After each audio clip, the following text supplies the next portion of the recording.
श्री शिवाय दोस्तों, 12 अगस्त 2024 को पड़ रहा है। श्रावण माह के चौथे सोमवार दोस्तों, ये जो सोमवार है श्रावण महीने में पड़ने वाला सबसे बड़ा सोमवार है, क्योंकि ये श्रावण महीने में पड़ रहा है जिसका बहुत ही बड़ा और विशेष महत्व होता है। और ऐसा दिन पूरे साल में सिर्फ एक ही बार आता है। और दोस्तों, आप सभी लोग जानते हो कि सोमवार का अगर सबसे बड़ा कोई उपाय है वो 108 चावल के दाने वाला उपाय है। तो दोस्तों, इस श्रावण माह के चौथे सोमवार की रात आप लोगों को इस 108 चावल के दाने वाले उपाय को जरूर करना है।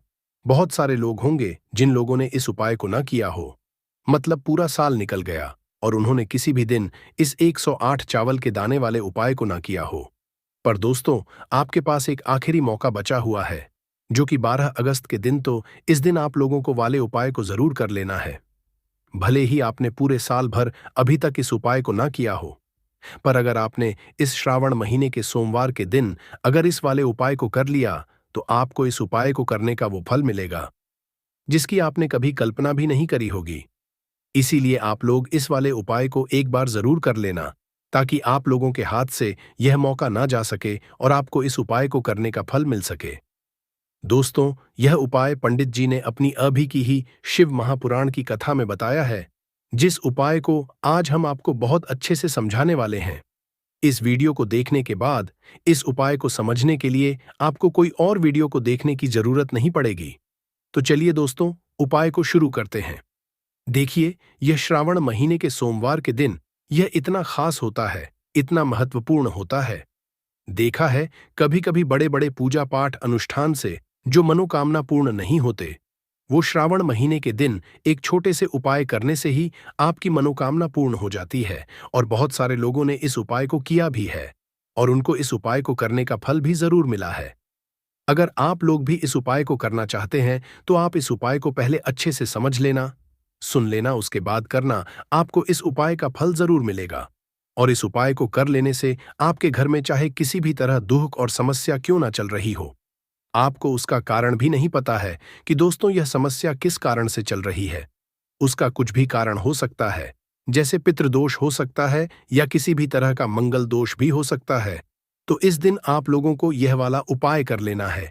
यह एक ऐसा उपाय है जिस उपाय को अगर किसी विशेष दिन पर किया जाए, तो दोस्तों उस विशेष दिन का जो है वह तो हमें मिलता ही मिलता है, पर हमने उस दिन पर इस उपाय किया है तो हमें उससे भी बड़ा फल मिलता है, और फल बहुत जल्दी मिलता है, क्योंकि आप इस उपाय को बहुत ही बड़े और विशेष दिन पर कर रहे हो।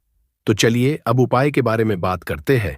लेकिन उससे पहले आप लोगों को यह जानना आवश्यक है कि आखिर यह उपाय किस समय करना है, किसको करना है और कैसे करना है। तो चलिए हम आगे आपको वीडियो में एक एक करके बता देते हैं। लेकिन उससे पहले अगर आप लोग हमारे चैनल पर नए हैं, तो हमारे चैनल सब्सक्राइब कर लेना और इस वीडियो को लाइक करके कमेंट बॉक्स में श्री शिवाय नमस्तुभयम, ओम नमः शिवाय जरूर टाइप कर देना। तो दोस्तों, इस 108 चावल के दाने वाले उपाय को हमें इस सोमवार के दिन कैसे करना है, किसको करना है, किस समय करना है और कहां पर करना है, ये सारे सवालों के जवाब आपको इस वीडियो में मिल जाएंगे।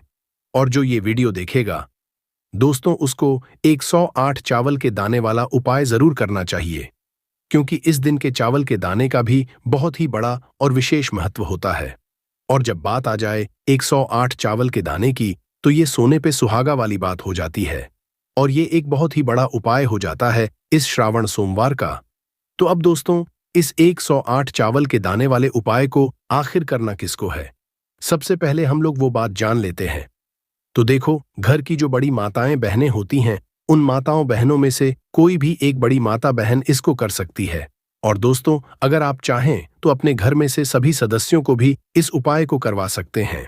अगर किसी व्यक्ति की खुद की कोई मनोकामना है, खुद की कोई दुख और परेशानी है जो कि वह अपने लिए ही करना चाहता है, इस वाले उपाय को तो वह खुद अपने लिए भी कर सकता है। बाकी अगर कोई घर में से ऐसा है जो कि अपने पूरे घर परिवार की सुख और शांति के लिए ये वाला उपाय करना चाहता है, तो दोस्तों वह भी कर सकता है।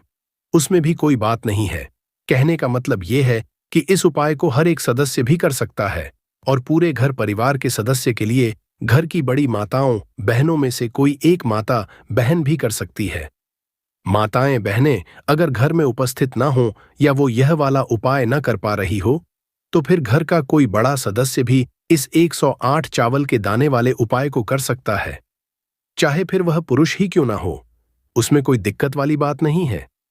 अब दोस्तों, इस 108 चावल के दाने वाले उपाय को हमें करना कहां पर है? हमें इसे शिव जी के मंदिर में जाकर करना है। बहुत सारे लोग प्रश्न करते हैं, हर एक उपाय को करते समय क्या हम इस उपाय को घर पर कर सकते हैं? तो इस वाले उपाय को आप घर पर नहीं कर सकते हो। इस वाले उपाय को करने के लिए आपको शिव जी के मंदिर ही जाना पड़ी। उसके बाद में दोस्तों, जो अगला प्रश्न निकल कर आता है, वो यह आता उपाय को लेकर कि आखिर इस उपाय को हमें किस समय करना है, सुबह के समय करना है कि शाम के समय करना है।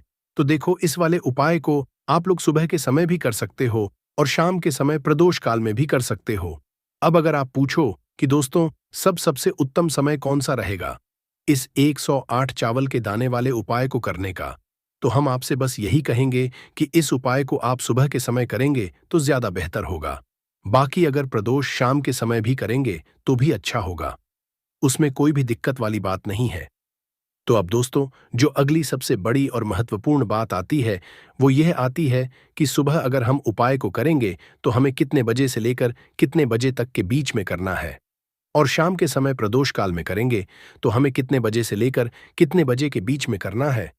तो देखो, सुबह जितनी जल्दी हो सके आप उपाय को करने की कोशिश करना। बाकी अगर किसी लेट भी हो जाओ, थोड़ी देर भी हो जाए, तो 10 या 11 बजे तक भी आप उपाय कर लेना, पर 12 बजे से ज्यादा देरी ना हो, तो इस बात का ध्यान रखना। उसके बाद में दोस्तों, अगर शाम के समय प्रदोष काल की बात करें, प्रदोष काल का जो समय है होता है वो शाम के 6 बजे से शुरू हो जाता है। मतलब शाम के 6 बजे से लेकर 7 बजे के बीच का जो समय होता है, ये समय प्रदोष काल का समय होता है। पर अभी जो मौसम चल रहा है, इस मौसम में जो है शाम बहुत देर होती है, तो आप इस उपाय को 7 या 8 बजे के बीच में भी कर सकते हो। मतलब शाम के 6 बजे से रात 8 बजे के बीच में आप कभी भी इस वाले उपाय को कर सकते हो, उसमें कोई भी दिक्कत वाली बात नहीं है। अब दोस्तों, यहाँ पर इस उपाय को लेकर एक और सबसे बड़ी बात ये निकल कर आती है कि इस 108 चावल के दानों को हमें लेना कहाँ से होता है, और हमें इस उपाय को करने के साथ में क्या और कुछ भी सामग्री ऐसी होती है जो शिव जी के मंदिर लेकर जानी पड़ती है। तो देखो, यहाँ पर हम आपको बता दें। सबसे पहले आप लोग ये जान लो कि यह जो 108 चावल के दाने वाला उपाय है, सिर्फ और सिर्फ आप उपाय की सामग्री लेकर कभी भी शिव जी के मंदिर मत जाना, क्योंकि हमें भगवान के सामने यह नहीं दर्शाना है कि अगर हम भगवान शिव जी के मंदिर आए हैं तो अपने फायदे के लिए आए हैं। तो इसलिए जो भी पूजन सामग्री है, उपाय सामग्री है, 108 चावल के दाने, इसके साथ में को पूजन सामग्री भी जरूर लेकर जाना है। देखो, अगर सुबह के समय उपाय कर रहे हो तो सीधी सी बात है, 1 लोटा जल तो आप लेकर जाओगे ही जाओगे। वही 1 लोटा जल अगर मिट्टी का जल हो तो बहुत अच्छा रहेगा। मिट्टी का जल कैसे बनाया जाता है, इसके लिए हमने पहले से बहुत सारी वीडियोस बना दी है। आपके पास इस दिन एक आखिरी मौका रहेगा मिट्टी का जल शिवजी पर चढ़ाने का और उपाय को करने का, बहुत बड़ा आपको इस दिन फल मिलेगा।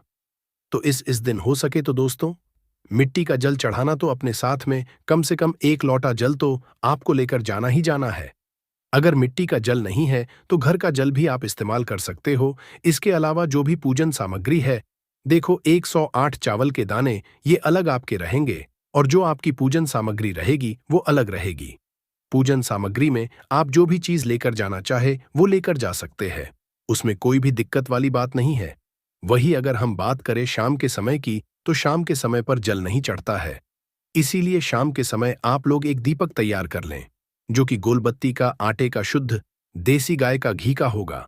इस बात का आप लोगों को ध्यान रखना है, और इस दीपक को आपको घर से जलाकर नहीं लेकर जाना है, भगवान शिव जी के मंदिर में जाकर ही जलाना है। इस बात का भी आप लोगों को ध्यान रखना है।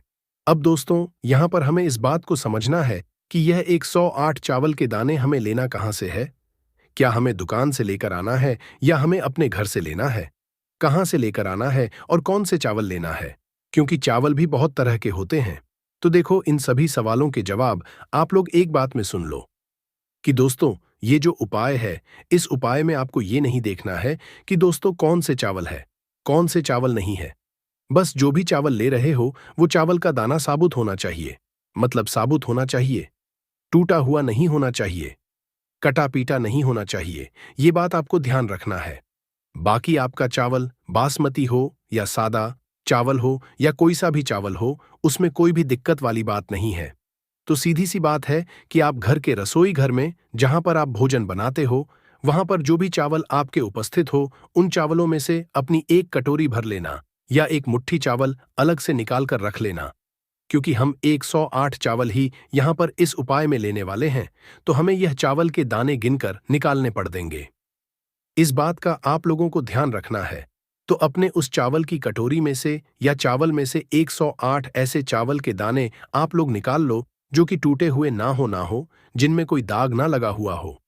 अच्छे साबुत चावल के दाने 108 दाने आप लोग निकाल कर रख लो और इन्हें किसी भी एक कागज की पुड़िया में या किसी एक छोटी सी कटोरी में आप लोग रख लो ताकि यह सुरक्षित रहे, आपके एक भी चावल का दाना इधर उधर ना हो और आपका उपाय भी पूरा अच्छे से हो जाए। तो दोस्तों, जैसे ही आपका उपाय की जो सामग्री है 108 चावल के दाने ये तैयार हो जाते हैं, उसके बाद आपको जो भी अपनी पूजन सामग्री है सुबह के समय कर रहे हो तो एक लोटा जल या पूजन सामग्री जो लेकर जाना चाहो उसकी भी तैयारी कर लेना।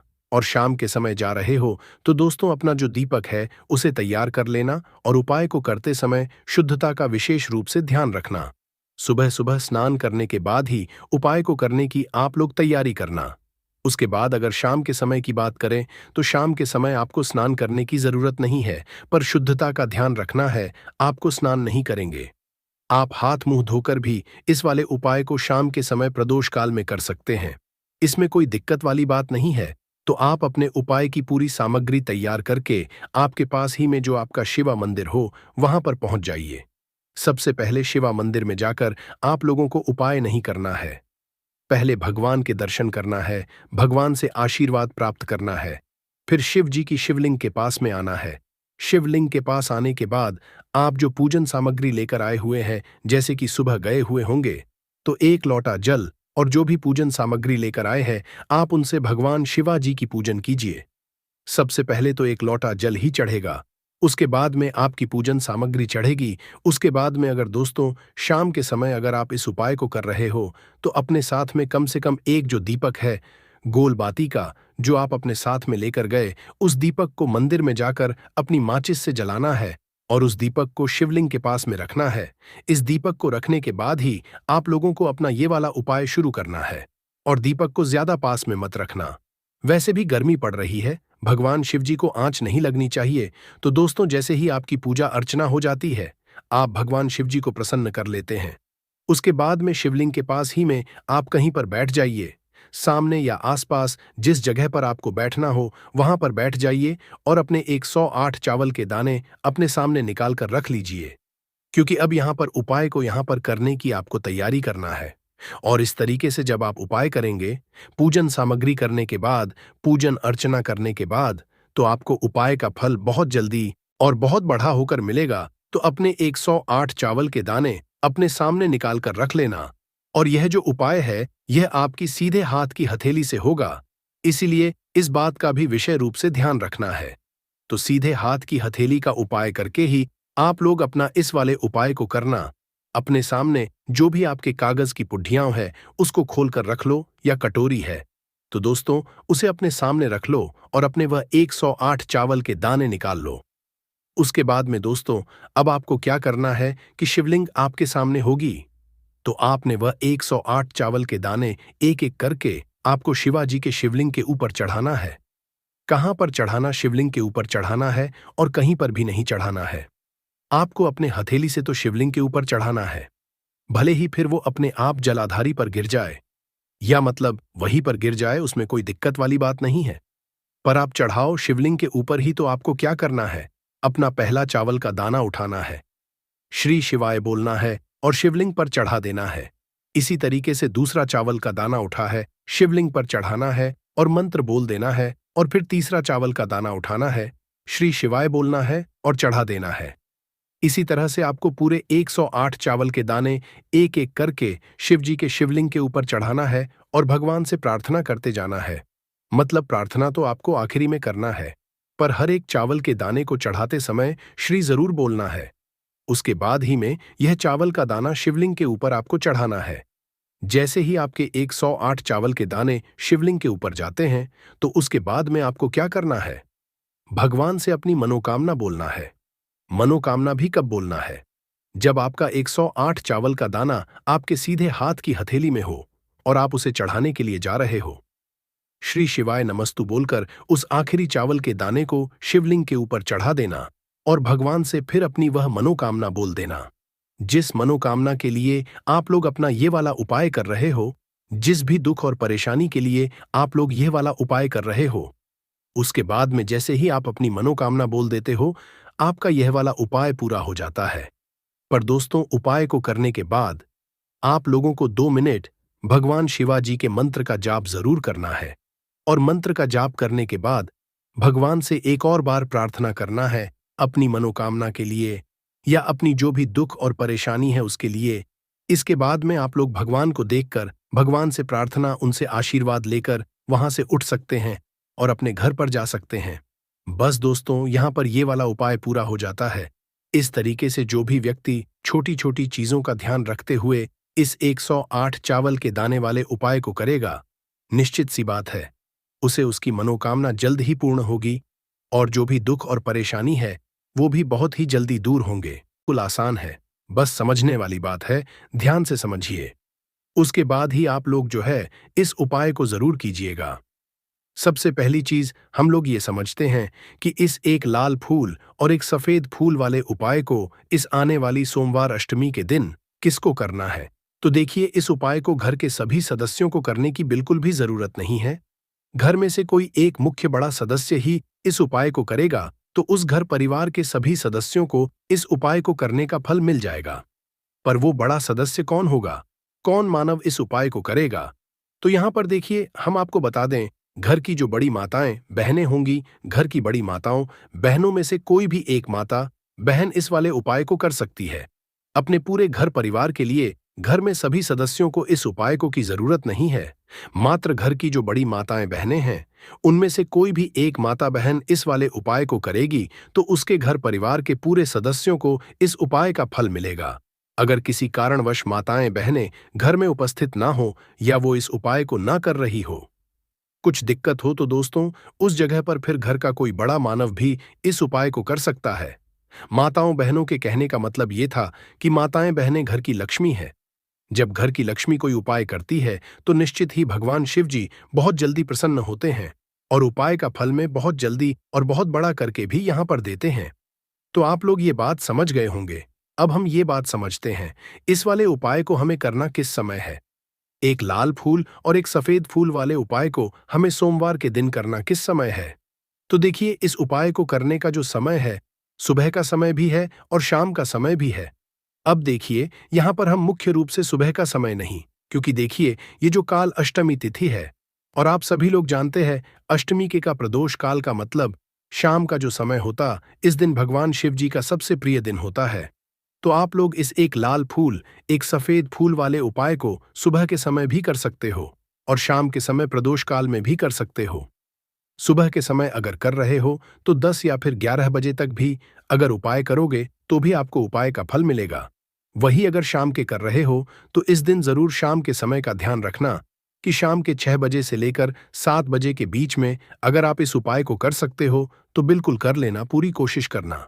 पर अगर किसी कारणवश इस समय के बीच में ना कर पाओ तो रात 8 बजे तक भी अगर आप उपाय को करोगे तो आपको उपाय का फल जरूर मिलेगा। ये बात आपको समझ आ गई कि आप इस उपाय को सुबह और शाम दोनों समय कर सकते हो।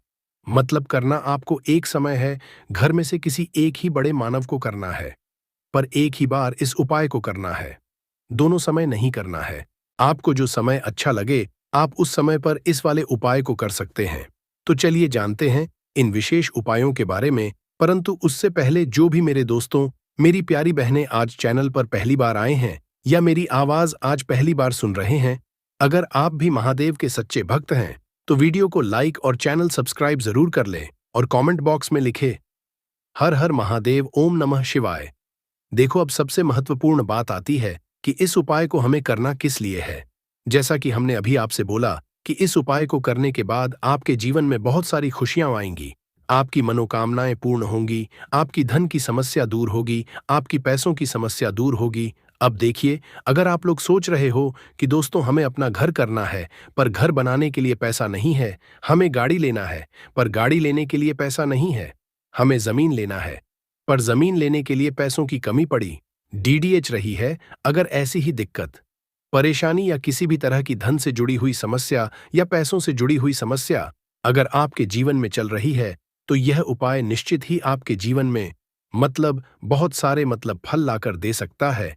इसीलिए अगर आपके घर में बहुत ज्यादा समस्या परेशानी चल रही है, धन से जुड़ी हुई, पैसों से जुड़ी हुई, धन की बहुत ज्यादा कमी आ रही है, पैसों की बिल्कुल आवक नहीं हो रही है, तो दोस्तों आप लोगों को इस वाले उपाय को जरूर करना चाहिए। घर में से किसी एक भी बड़े मानव को अब इस उपाय में करना क्या है, वो सबसे पहले हम लोग जान लेते हैं उपाय की सामग्री। हम लोग सबसे पहले जानते हैं कि इस उपाय में किस किस चीज की आवश्यकता पड़ने की। तो देखिए, उपाय का नाम तो एक फूल और एक सफेद फूल वाला उपाय है, पर इस उपाय में कुल मिलाकर 4 सामग्री हमें लगने वाली है, जो कि पंडित जी ने खुद सीहोर वाली कथा में बताया है।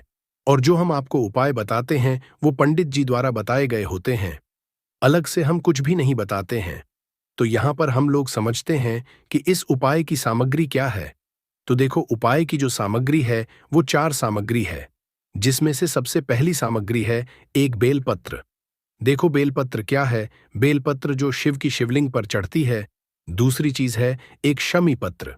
शमी पत्र वो जो शिवलिंग पर ही चढ़ता है। तीसरी चीज है दोस्तों एक लाल फूल, जो उपाय का नाम है। तो एक यहां पर आपको लाल फूल लेना है। अब ये लाल फूल कौन सा लेना है? देखो, शिवलिंग के ऊपर जो लाल फूल चढ़ता हो उनमें से कोई भी एक लाल फूल पसंद कर लेना, और वो कहीं से तोड़कर या कहीं से खरीद कर लेकर आना, और उस लाल फूल को उपाय में उपाय कर लेना। उसके बाद में सफेद फूल का विशेष रूप से ध्यान रखना। जो सफेद फूल शिवलिंग पर चढ़ता हो, सिर्फ वही सफेद फूल लेकर आना, इसके अलावा कुछ मत लेकर आना। परंतु केतकी का मत लेना। तो एक एक मात्रा में ही आपको ये चारों सामग्री चाहिए। एक बेलपत्र, एक शमी पत्र, एक लाल फूल और एक सफेद फूल। ये चारों सामग्री आप लोग तैयार करके रख लें। प्रदोष काल में या सुबह के समय जब भी आप इस उपाय को कर रहे, जैसे ही आपके उपाय की सामग्री तैयार हो जाती है, तो क्या हम सीधा उपाय को करने के लिए इन चारों सामग्री को लेकर उपाय करने के लिए जा सकते हैं? नहीं, तो यहां पर आपको इस बात का ध्यान रखना है कि हम भगवान शिव जी को प्रसन्न करने के लिए तो जा रहे हैं, हम अपनी मनोकामना को पूर्ण करवाने के लिए तो जा रहे हैं, पर हमें यह दर्शाना बिल्कुल भी नहीं है कि हम सिर्फ अपने फायदे के लिए भगवान शिव जी के मंदिर में हैं। इसलिए हम इस उपाय को करने के साथ साथ में भगवान शिवा जी की पूजन अर्चना के लिए कुछ सामग्री भी जरूर लेकर जाएंगे। जैसे कि सुबह के समय अगर आप उपाय को कर रहे हो, इस एक लाल फूल और एक सफेद फूल वाले उपाय को, तो दोस्तों सुबह के समय आपको एक लोटा जल लेकर जाना है। जो लोग प्रतिदिन शिव जी के मंदिर जाते हैं, पूजन अर्चना करते हैं, जल चढ़ाते हैं, फूल बेलपत्र सब कुछ चढ़ाते हैं दोस्तों, वो अपनी अर्चना वैसी की वैसी ही करना। बाकी जो सिर्फ उपाय को करने के लिए जा रहा है, जो कुछ भी लेकर नहीं जा रहा है, उसे कम से कम एक लोटा जल अपने घर से जरूर भरकर लेकर जाना। अगर आप उपाय को कर रहे हो, क्योंकि इस वाले उपाय को आप भगवान शिवाजी की पूजन अर्चना करने के बाद ही करना। वही अगर बात करें शाम के समय की, अगर कोई मानव शाम के समय प्रदोष काल में इस वाले उपाय को कर रहा है, तो दोस्तों आप मात्र एक घी का दीपक तैयार करना है। ये बात हम हमेशा बोलते हैं, शाम के समय प्रदोष काल में कोई कर रहे हो ना, तो दीपक का विशेष महत्व होता है। अष्टमी के दिन का प्रदोष काल में जो भी मानव दीपक जलाता भगवान शिवाजी के मंदिर में, दोस्तों उसके जीवन से सारी दुख और परेशानियां भी दूर होती हैं। तो दोस्तों इस दिन दीपक का विशेष रूप से ध्यान रखना। आप लोग अगर आप इस उपाय को शाम के समय प्रदोष काल में कर रहे हो, ये जो दीपक आप लोगे ये आटे का लोगे। जो आटा आप घुन दोगे उसके अंदर कुछ भी मत डालना, मात्र साधा आटा लगाकर उसे तैयार कर लेना, और एक मीडियम साइज का दीपक तैयार कर लेना। वो दीपक ना ज्यादा छोटा हो ना ज्यादा बड़ा हो। उसके बाद में दीपक आपका तैयार हो जाए, तो इसके अंदर जो बत्ती रखोगे वो गोल बत्ती रखोगे। देखो, गोल बत्ती भी 2 तरह की होगी, एक बाजार की और एक घर वाली। तो कोशिश करना अपने घर जो रुई रखी हुई है, उस रुई से आप लोग एक गोल बत्ती अपने ही हाथों से बनाओ। उपाय का फल अच्छा मिलता है। भगवान शिवजी जल्दी प्रसन्न होते हैं जब हम किसी भी उपाय को अपने हाथों से परिश्रम करके तैयार करते हैं। तो आपको उस दीपक के अंदर एक गोल बत्ती रख देनी है। इसके अंदर जो चीज आप लोग डालोगे वो डालोगे, लोगे वो डालोगे। शुद्ध देसी गाय का घी, इस बात का विशेष रूप से ध्यान रखना, क्योंकि भगवान शिव जी का से प्रिय दिन और प्रिय समय पर हम लोग इस वाले उपाय को कर रहे हैं। तो थोड़ा सा शुद्ध देसी गाय का घी इतना डालना कि वो दीपक कुछ समय तक चल सके। न बाजार वाला मिलावटी घी डालना, न भैंस का घी डालना। शुद्ध देसी गाय का घी आपको ढूंढने में थोड़ी मतलब मेहनत लगेगी और महंगा भी मिलेगा, पर गाय के घी से भगवान शिव जी प्रसन्न होते हैं और उसी शुद्ध देशी गाय की घी से घर में बरकत भी बनी रहती है और हमारे घर में सुख शांति भी बनी रहती है। इसलिए इस शुद्ध देशी गाय का घी को अपने घर में हमेशा रखा करो। वो भगवान शिव जी के कार्यों में भी उपयोग में आता है और उपायों में भी हम लोग उपाय कर सकते हैं। तो यहाँ पर आपकी सारी तैयारियां हो चुकी हैं। उपाय को करते समय शुद्धता का विशेष रूप से ध्यान रखिएगा। सुबह कर रहे हो तो दोस्तों, सुबह तो आपको स्नान करना ही करना है। बाकी शाम को कर रहे हो तो शाम को मात्र हाथ मुंह धोकर आप लोग इस वाले उपाय को कर सकते हो। कोई दिक्कत वाली बात नहीं है दोस्तों। उपाय की पूरी सामग्री तैयार करके और पूजन सामग्री लेकर आपको भगवान शिव जी के मंदिर पहुंचना है, जो आपके घर के पास में हो, जहां पर शिवलिंग विराजित हो, शिवालय हो, वहां पर आप लोगों को पहुंचना है। और जैसे ही आप भगवान शिवाजी के मंदिर में पहुंचते हो, वहां जाकर ही उपाय शुरू नहीं करना है। पहले आपको भगवान शिवाजी की पूजन अर्चना करना है। पूजन अर्चना कैसे करोगे? सुबह के समय गए हो तो लोटा जल वगैरह जो भी पूजन सामग्री लेकर गए हो, उससे पहले पूजन सामग्री आप लोग मतलब पूजन भगवान शिवाजी की कर लो। जो मानव सिर्फ एक लोटा जल लेकर गए हैं, वो शिव जी की शिवलिंग पर मात्र एक लोटा जल एक धारा से धीरे धीरे करके चढ़ा लो। अपनी पूजन अर्चना आप लोग जो है पूरी कर लो।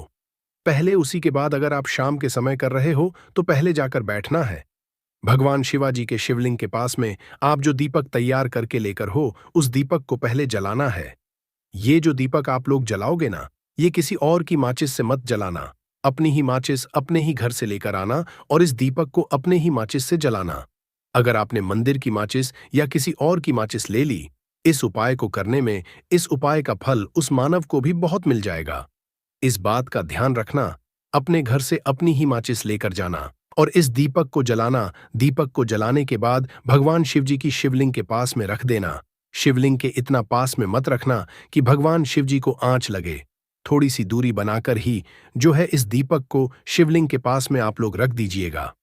अब जैसे ही आपकी पूजन अर्चना हो जाती है, भगवान शिव जी के शिवलिंग के सामने या आसपास कहीं पर भी बैठ जाइए उपाय को करने के लिए। और उपाय को करने से पहले आप लोग अपनी वो चारों पूजन सामग्री निकाल लीजिए। उपाय की जो सामग्री है वो निकाल लीजिए। भगवान शिवाजी के शिवलिंग के ऊपर एक माता अशोक सुंदरी जी का स्थान देख लीजिए। माता अशोक सुंदर जी का जो स्थान होता है वो जलाधारी के ऊपर होता है। जलाधारी के बिल्कुल बीचों बीच में होता है। आप लोगों ने देखा भी होगा, शिवलिंग की जलाधारी होती है। जलाधारी के बिल्कुल बीचों बीच का जो स्थान होगा वो माता अशोक सुंदर जी का स्थान होगा, क्योंकि यहीं पर हमें ये जो है उपाय को करना है। सबसे पहली चीज, अब हम उपाय को करना शुरू करते हैं। आप सबसे पहले पनी एक बेलपत्र उठा लो। एक बेलपत्र को आपको माता अशोक सुंदरी जी वाले स्थान पर सबसे पहले समर्पित करना है। बेलपत्र की डंडी का मुख होगा जलाधारी की तरफ, जहां से जल बहता है और नीचे गिरता है, और बीच वाली बड्डी पत्ती का मुख मतलब शिवलिंग की तरफ होगा। इस तरीके से आपको इस बेलपत्र को माता अशोक सुंदरी जी वाले स्थान पर समर्पित कर देना है। उसके बाद में अपनी एक शमी पत्र उठा लो जो आप उपाय के लिए कर आए हुए हो। शमी पत्र को उठाकर शमी पत्र की भी जो डंडी का भाग होगा वो जलाधारी की तरफ करके, जहां से जल बहता है नीचे गिरता है, उस तरफ करके, और पत्ती वाला भाग शिवलिंग की तरफ करके इस शमी पत्र को भी उस बेल पत्र के ऊपर आपको समर्पित कर देना है। समर्पित करने के बाद अब आप ले लो अपना एक लाल फूल जो आप उपाय को करने के लिए लेकर आए हुए हो। इस लाल फूल का जो खिला हुआ भाग होगा, चाहे वो गुलाब का फूल हो, चाहे कोई सा फूल जो शिवलिंग पर चढ़ता हो, दोस्तों उस फूल का जो खिला हुआ भाग होगा वो शिवलिंग की तरफ होगा। बाकी जो पीछे का भाग होगा फूल का वो जलाधारी की तरफ, जहां से जल बहता है नीचे गिरता है, उस तरफ होगा। और आखिरी में आपका जो एक सफेद फूल बचा हुआ है, इस सफेद फूल को भी आपको लेना है और सफेद फूल का जो खिला हुआ भाग होगा वो शिवलिंग की तरफ होगा। जहां पर शिवलिंग रखा हुआ है उस तरफ होगा और डंडी का जलाधारी के पीछे की तरफ हो जाएगा। मतलब जो जहां से जल बहता है और नीचे गिरता है। जब आप लोग एक बेलपत्र, एक शमी पत्र और एक लाल फूल, एक सफेद फूल चढ़ा रहे हो, तो उस समय आप लोगों को कंटा भगवान या कंटा चाकरा का नाम लेते हुए ही जो है इस उपाय को करना है। और भगवान शिवाजी और नारायण जी का स्मरण करते हुए ही इस उपाय को आपको करना है। तो जब भी आप एक बेलपत्र, एक शमी पत्र, एक लाल कर एक कमी हो रही है, जो भी दुख और समस्या परेशानी चल रही हो, आपको अपनी वह दुख और परेशानी जो है भगवान शिव जी से उपाय को पूरा करने के बाद वहीं पर पास में बैठकर बोल देना है। हाथ जोड़ के, आंखें बंद करके अपनी परेशानी और श्री शिवाय नमस्तु भीम का जाप करना है। तो टिप्स के माध्यम से बताएंगे कि अमर बेल अगर आपने खा ली तो समझो आप सामने वाले की आवाजें निकाल हैं। दोनों पार्टनर पसीने में हो सकते हैं। दोस्तों, इसमें बहुत सारे चमत्कारी गुण पाए जाते हैं। कई तरह की विभिन्न तरह के ये बीमारी को ठीक करने का काम करते हैं। और अगर अध्यात्म की दृष्टि से देखा जाए तब भी यह बहुत सारे हमें चमत्कारिक लाभ प्रदान करते हैं। और इसकी खास बात यह, जीस भी पेड़ पर लिपटी होती है, उसकी समस्त शक्ति को अपने अंदर समाहित कर लेता है।